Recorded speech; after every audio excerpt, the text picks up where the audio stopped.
আমরা বাঙালি আসলে আমরা খারাপ, বাংলাদেশি জাতি খারাপ, আমরা নিজেই খারাপ।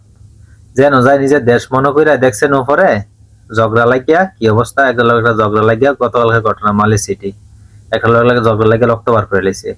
এই দেশের সিস্টেম হইলো একজনের সাথে একজন রাগা ঝগড়া হয়, কাজিয়া করে, ঝগড়া করে, গালাগালি করে, রাগারাগি, কিন্তু শৈল টাচ করবো না, শৈল হাত দেয় না এই দেশের লোকে, ঠিক আছে?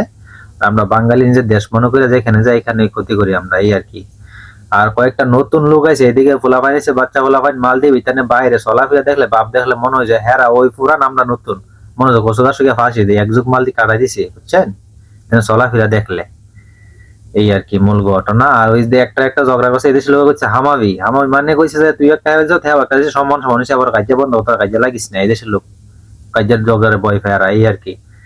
তো মালদ্বীপের বিষয়টা চালু আসতো, এখানে যে কাজ করতেছে কর্মকাণ্ড, আবার তো কিছুদিন পরে আবার মালদ্বীপের বিষয়টা বন্ধ হইতেছে, এখানের কারণে আবার এই আর কি বর্তমানে মালদ্বীপের পরিস্থিতি। ভাই বার্তা শেয়ার করে দেন সকলে ভিডিও।